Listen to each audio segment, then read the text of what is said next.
Is the Mk3 Mondeo a good cheap car? And if you had it for a year, let's say, how much would it cost you? I've had this one for a year. I've done 12,000 miles. It's 2.5 V6 engine, and it's been really good.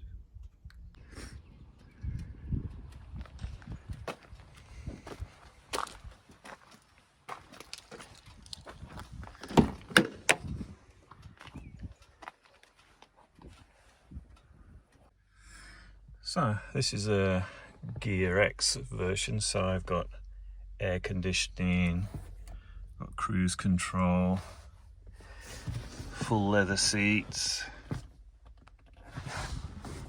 tons and tons of room.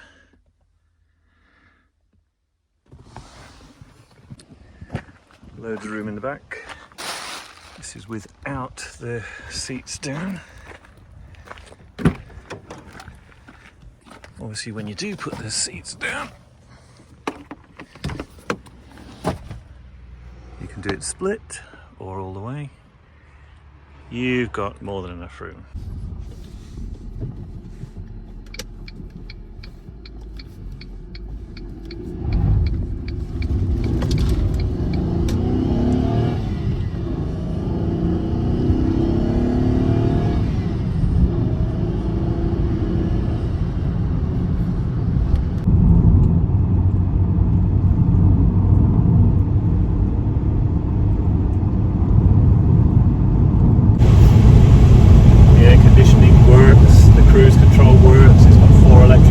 They all work. I mean, I have to admit that I'm basically a Ford nut, but I have owned loads of other cars. I've got a Mercedes at the moment and various other things, but I do like Fords. This isn't the first Mondeo Mk3 I've had. I had a 2-litre diesel, which was doing like 50 miles to the gallon, which is excellent. But it didn't have leather seats, it didn't have cruise control, it didn't have air conditioning, it didn't have, you know, the sort of things this had, but it did do 50 miles to the gallon, which is huge.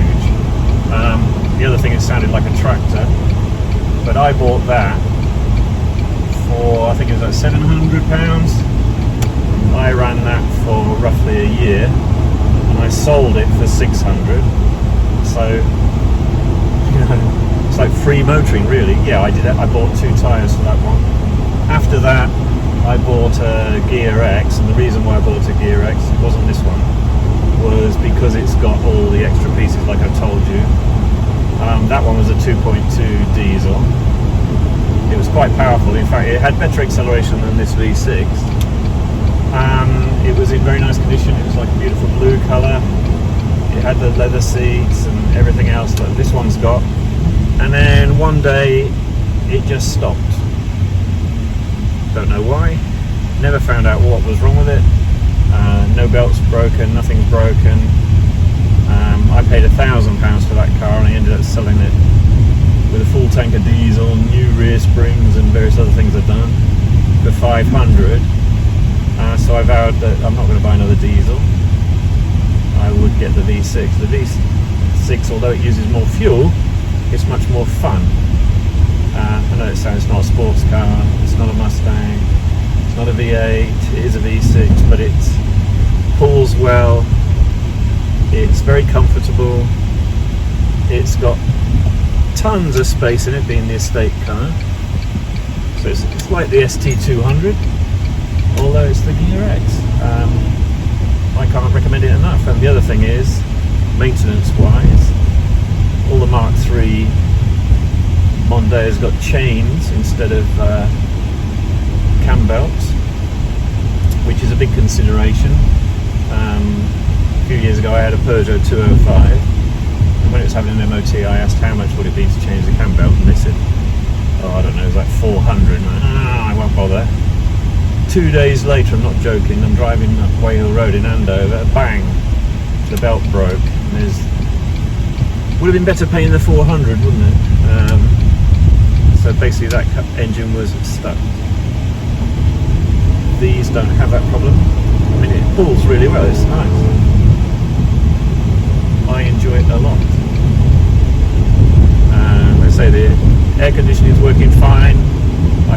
charged it. It's working when I got it. It's still working now. I put it on now. I'll turn it down a bit in case it's too loud. It's beautiful. The heated seat works fine. In fact, the only difference between this one and the 2.2, the 2.2 diesel Ghia X was newer, and it had heated and chilled seats. Now, I don't know if the chill bit worked, but it had red and blue. I mean, I tried it. I couldn't determine any coldness coming into my bottom, but I think, well, I bought cheap cars nearly all my life, so again, bias, but the amount of money you have to spend out, it's like my son's got a car on finance, and I know it's costing a fair bit. Alright, this car doesn't look like his, it's not new, it's not, you know, beautiful condition sort of thing. It's very nice inside, but outside the body's not so good. And you know, a few years ago you could have picked this up for maybe 500, but unfortunately things have changed. When the price has gone up, I had to pay 1,500. I was gutted. It was almost in tears. I mean, I've had tons and tons of cheap cars, and I never paid more than, like, I don't know, 1,000 would be maximum, and you can have a lot of fun. Like my Mercedes only cost me 1,000, and that's really good fun in a different way. But it's like two-seater. Can't exactly go down to the rubbish tip with it, unlike this one. And I've only done basic maintenance on it that you'd have to do to any car anyway. You know, brakes, MOTs. Of course, if you've got a leasing a new car or financing a new car, you might have an MOT for 3 years, but you know, I'm not paying £3,000 a year for something that doesn't belong to me. So I suppose it's up to you. What do you think? But I think if you're looking for a cheap family car with a lot of space, depending on what engine you have, can be economical, you can't go far wrong with the Mk3 Mondeo. Look, I've had three. I've had problems with one, admittedly, the 2.2 diesel. But in the past I've had Mark 1 Mondeo, I've had two Mark 2s, I've had V6 in two of them, and the only limiting factor, one thing I'll say, yeah, now I remember, the Mark 2 I had was the 2.5, same as this, but it was automatic, and sadly, even though I am a huge Ford fan, I don't recommend the automatic transmissions. I've known loads of problems with them.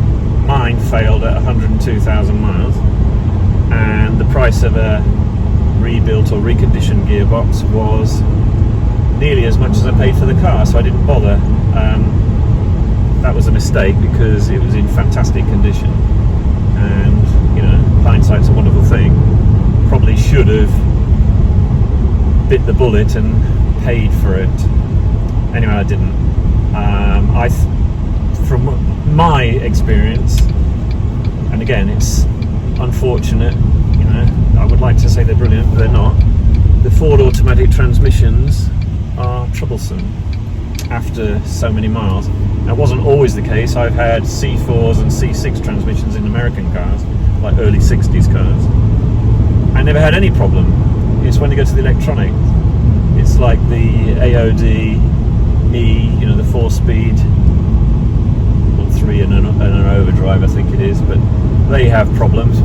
As soon as they go to the electronics and the newer ones, they seem to have problems, and it's very annoying, but there you go. Also, if you're interested in towing, this car is rated at 1,800 kilograms, which is more than the Rover 75 and various other cars. It's pretty good.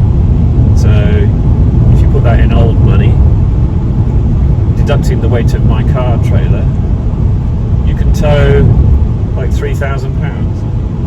Well, I can with this one, which isn't bad at all. In fact, I could tow my trailer with my Ford Falcon on it, assuming it was all in one piece with a V8, which was rated at £2,600 all in. So with the trailer and everything, 1,800 kilograms is about £3,000. So the Falcon and my Brian James trailer would be legal. My 94 Mustang would not be, it's too heavy. Right, thank you very much for watching, really appreciate it. If you haven't already, hit that subscribe button, ring that bell, share and like. Hope to see you again soon. Cheers, bye for now.